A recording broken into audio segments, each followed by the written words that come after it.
అన్ని చోట్ల energy deficit ఉంటుంది. ఎనర్జీ డెఫిసిట్కి మనం ఏ విధంగా దాన్ని అడ్రస్ చేయొచ్చు అంటే టెక్నాలజీని ఉపయోగించుకొని ఈరోజు మన దగ్గర ఉండే ప్రూవన్ టెక్నాలజీ ఏంటంటే బ్యాటరీ ఎనర్జీ స్టోరేజ్ సిస్టమ్. ఇండియాలో గ్రోత్ రేట్ ఆల్మోస్ట్ 7-8% లెక్కన గ్రోత్ రేట్ ఉన్నది. అదే రేట్లో మన ఎలక్ట్రిసిటీ డిమాండ్ కూడా ప్రతి సంవత్సరం పెరుగుతున్నది. అదేవిధంగా ఎలక్ట్రిసిటీ డిమాండ్ ఎంత పెరుగుతున్నదో ఈవినింగ్ పీక్ అవర్ డిమాండ్ దానికి మరిన్ని రేట్లు పెరుగుతున్నది. ఏంటంటే మన అప్లయన్సెస్ వాడకం కానీ ఎయిర్ కండిషనర్స్ వాడకం కానీ పెరగడం వల్ల అందరూ డే టైం ఉద్యోగానికి వెళ్తారు, ఈవినింగ్ ఇంటికి వస్తారు, ఇవన్నీ ఆన్ చేస్తారు. కాబట్టి ఈవినింగ్ మన పీక్ ఎనర్జీ డెఫిసిట్ అన్ని స్టేట్స్లో కూడా ఇంక్లూడింగ్ ఆంధ్రప్రదేశ్ ఎనర్జీ డెఫిసిట్ ఎక్కువ ఉంది. సో మన పర్పస్ ఏంటంటే అఫోర్డబుల్ ఎనర్జీ, పీక్ ఎనర్జీని మనము ఈవినింగ్ టైంలో సప్లై చేయడం అనమాట. ఆ సప్లై చేయడానికి సెకి అందరికంటే ముందు ఛత్తీస్గఢ్ స్టేట్లో ఒక battery storage on demo basis మీద grid scale storage project commission చేసింది. 2024 ఫిబ్రవరిలో కమిషన్ చేసింది. ఆనరబుల్ ప్రైమ్ మినిస్టర్ గారు ఆయన ఆ ప్రాజెక్ట్ని ఇనాగ్రేట్ చేశారు.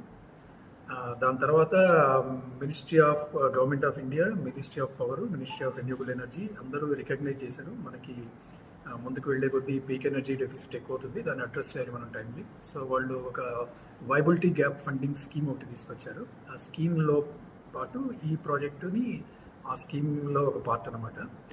ఈ ప్రాజెక్టుకి గవర్నమెంట్ ఆఫ్ ఇండియా కింద గవర్నమెంట్ ఆఫ్ ఇండియా కంపెనీకి అలొకేట్ చేసి ఈ ప్రాజెక్ట్ని ఫాస్ట్ ట్రాక్లో, అంటే ఎంత తొందరగా కమిషన్ చేయగలిగితే అంత తొందరగా.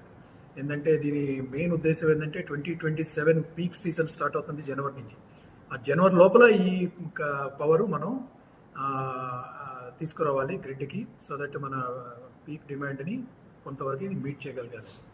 సో ఇది ఆ స్కీమ్లో పార్ట్. ఇది దీంట్లో మార్కెట్లో కొన్నిసార్లు సమ్మర్ మంత్స్లో మార్కెట్లో ఒక మనం పీక్ ఎనర్జీని కనుక కొనడానికి వెళ్తే 10 రూపీస్ కంటే తక్కువలో దొరకదు.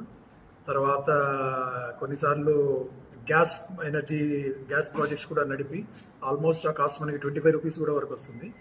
అది గ్రిడ్ ఇండియా వీళ్ళు ఏంటంటే గ్రిడ్ స్టెబిలైజేషన్ కోసం తప్పనిసరి పరిస్థితుల్లో అవన్నీ నడపాల్సి ఉంటుంది.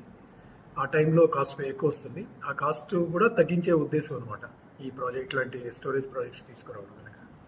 తర్వాత మనం ఇంకోటి ఏంటంటే మనం 2070కి మనం నెట్ జీరో స్థితికి రావాలని గవర్నమెంట్ ఆఫ్ ఇండియా ఒక ఉద్దేశించింది. 2070 నెట్ జీరో అంటే మనం ఎంతైతే CO2 ఎమిషన్స్ చేస్తామో పర్యావరణం దృష్ట్యా అంత